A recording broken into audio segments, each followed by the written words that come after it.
Welcome to another edition of Sports Junkies here at RacineSportsZone.com. Steve, Sparky, Fifer with you from Sports Radio 1250 WSSP, co-host of the Wendy's Big Show weekday afternoons from 2 to 6.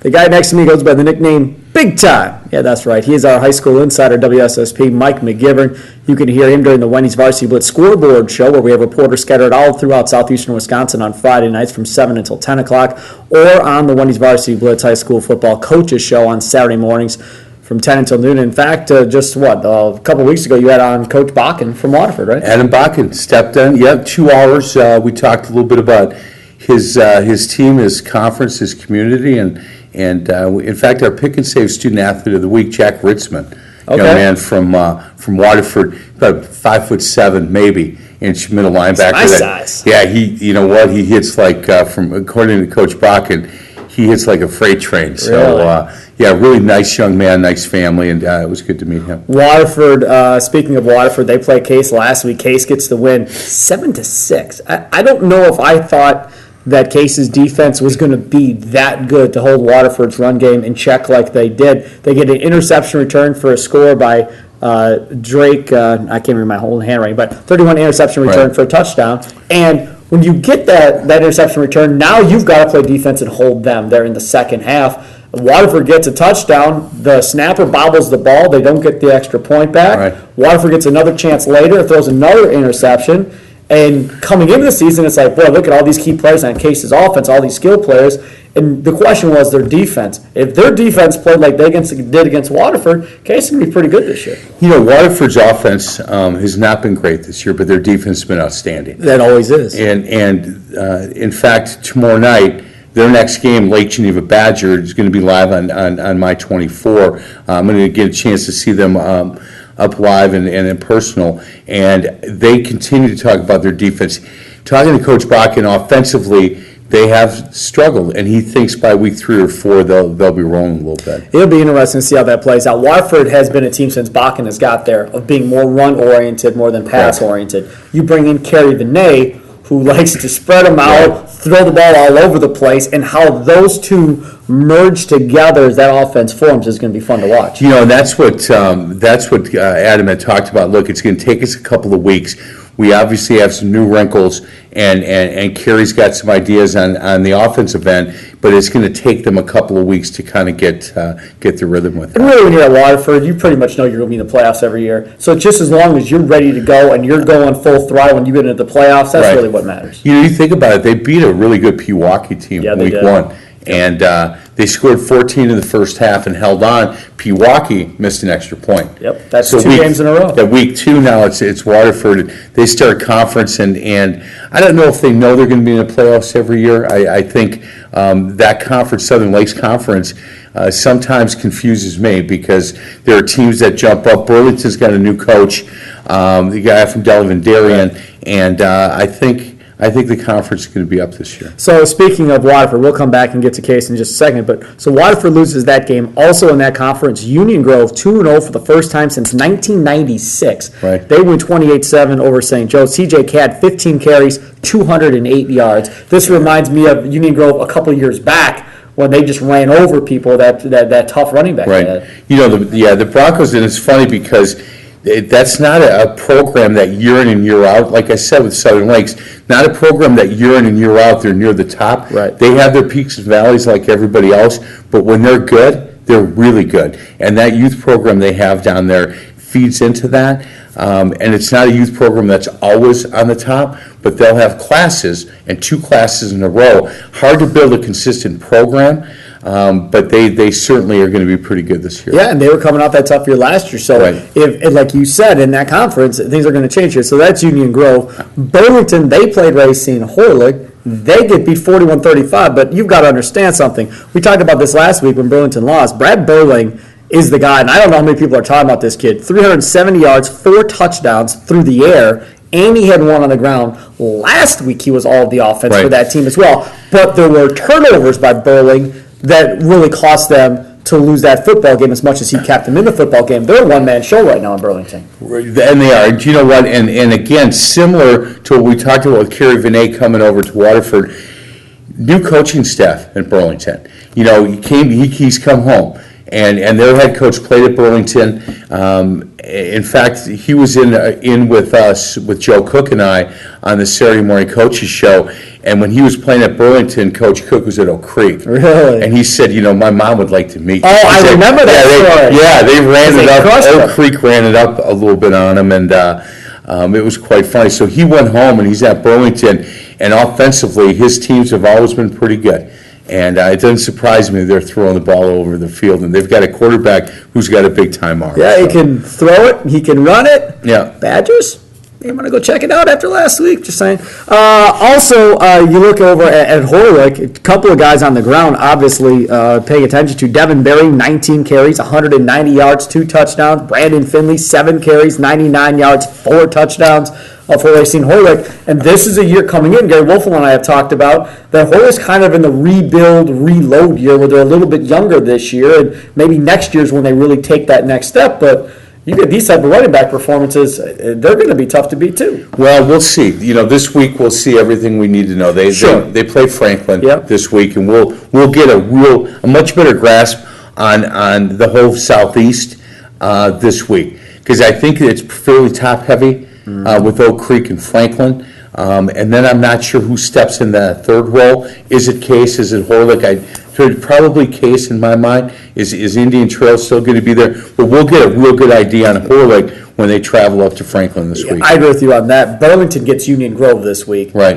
At Union Grove, a big game for Union Grove. In my mind, to say, okay, we are going to be here all year long. Right. We're not going anywhere. If they stumble against Burlington, then I think people start questioning again. Yeah, I do too, and I think that's going to be a heck of a game in that conference.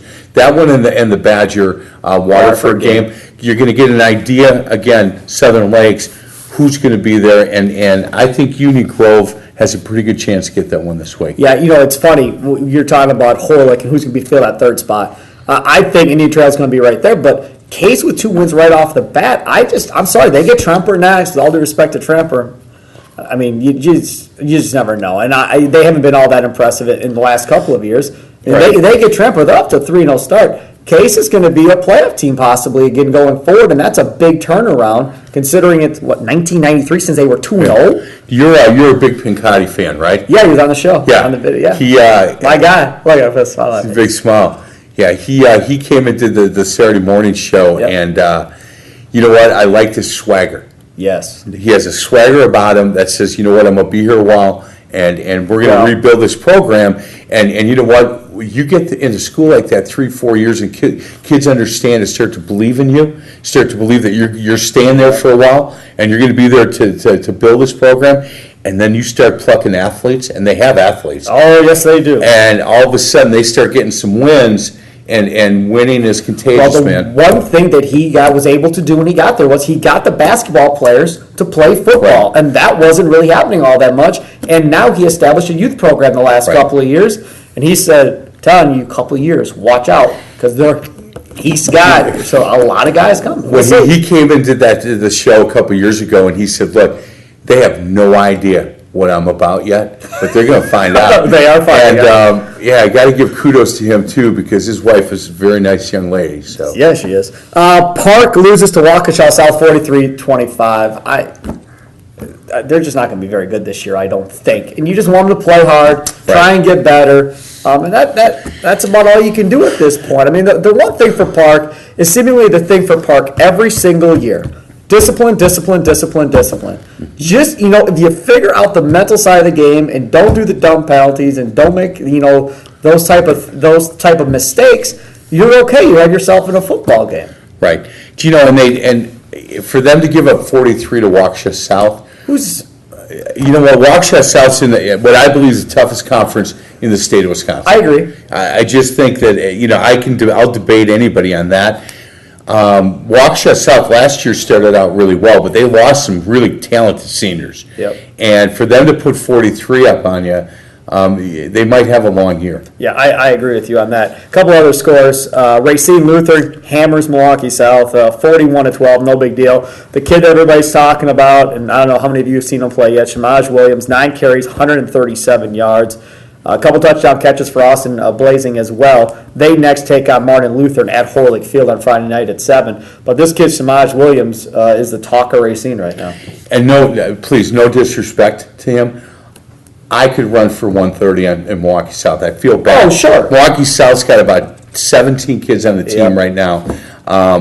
Their coach, I'm telling you, he's trying hard. But I've just about had it with City of Milwaukee football. And for Racine Lutheran, good win. They get a win. They were down last year, and now it appears that they're back. Well, Racine Lutheran for a while was okay, pretty good in football. Good baseball, good basketball program. Really good basketball. But you know what? There's just, in my view, there's just nothing that you can take from that playing a City from game. playing Milwaukee City. Agreed. Fine. So I agree. Let's move on. Yep. St. Cat's over Shorter Messmer. 21-13 there. St. Cat's now 1-1 on the year. Ernest Cott, 28 carries, 208 yards, couple of touchdowns. They next are at St. Thomas More, who's coming off a loss to St. Francis. Yeah, and you know what? Thomas More's quarterback got dinged up.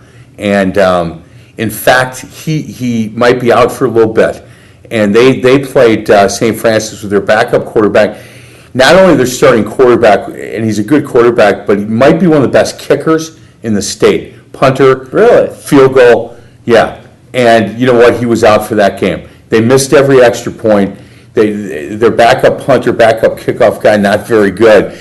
So until they get the Bishop kid back, and even if he just can kick, makes a world of difference who Thomas More is. Thomas More is beatable then, obviously. And St. Cat's and Dan Miller over there coaching up that team has had them good every year for the last several years. Yeah, they, you know what, he's a really good coach. Yeah, he is. And a good guy, and I like what he does with that program. Last one here, Lake Country Lutheran hammers Catholic Central 48-22. Now, in most situations, I'd be like, uh-oh, Catholic Central. Nope, learn my lesson in the course of time. That team from year to year will start off slow. They get on this red hot streak at the end of the year, figure out the way to the playoffs, and then just hammer people in the playoffs. And Lake Country Lutheran is a really, really, really good football team. They are. They're a good program. And Coach Greg Brasgill, who has been on a couple of the shows that I've done, I have to tell you this. And this was really impressive to me. We had a student athlete of the week. And we went out, or they won our team of the week. So I went out to a practice. And it's a small school, obviously. Freshmen through seniors, they practice together. And we were talking, he said, hold on a second. He said, boys, family up. And in little pods of 7 around the field were these kids. And I said, what is that? He said, each of my seniors are in charge of their family. And I'm not teaching these kids just to be good football players. I'm teaching them lessons. And they're going to be the head of their household one day. That's awesome. And so the freshmen who won't come to me to talk to me about girl problems or homework, but they'll talk to the head of their family. And he talks to them about football, life, school, their faith, all of the above. And I was just really impressed. And I had him on a show that I do called Faith in the Zone and talked about it. It was his wife's idea. She said, what about this? And he has done that since. And just a really good, it's a cool thing that they do. Great concept. Really impressive. Teaching their seniors to be the head of this family. And there's 7 guys in each pod. It was, look, I was really impressed with it. Getting back to the game, you're right about Catholic Central. Coach Aldridge, I learned a long time ago that, you know what, they figure it out. He figures it out, and they get stronger as the year goes on. And again, that's a school with not a lot of numbers. No. I mean, so to have that football program as good as it is every year speaks a ton about that coaching staff. Yeah, no doubt. Because it doesn't matter who the kids are. They're going to coach them up, and they're going to go win. And they'll go win. Lake Country Lutheran has a big game this week. St. Francis has moved into that conference. And not everybody in the conference is happy. They're not happy. Messmer left. St. Francis came in. That's an upgrade. As far as from a competitive standpoint it is.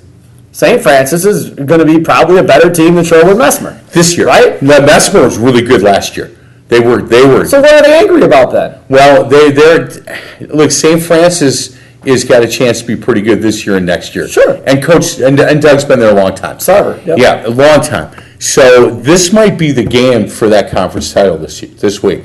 St. Francis, Lake Country Lutheran, and you know, there's in smaller school circles, there's been a little chatter going on. Okay, come on, you won't play. We're the big boys here, and St. Francis is pretty good. Buddy. You know what? That would be if I got a chance to go to a game on Friday, I might go to that one. But instead, Friday night, normally you do Thursday night, My 24, Thursday Right. night lights. This week, because of the Packers Seahawks game Thursday night, you guys are doing your My 24 game of the week. It's Friday night, and it's Waterford. At Waterford, Lake Geneva Badger, and you're sitting in for me with Ron Davies. On the scoreboard show, Ron Davies, the legendary coach from Kenosha Tremper. Was he your teacher at Tremper? He was my keyboard teacher. Yeah, I talked to him and said he needs to pull you in and rein you in. He said I couldn't rein him in high school, and I can't rein him in now. So See, learn your lesson, Mike. There you go. This is big time Mike McGivern and WSSP High School insider Steve Sparky Fifer with you from the Wendy's Big Show on Sports Radio 1250. Thanks for tuning in to another edition of Sports Junkies. We'll talk to you next week right here at RacineSportsZone.com.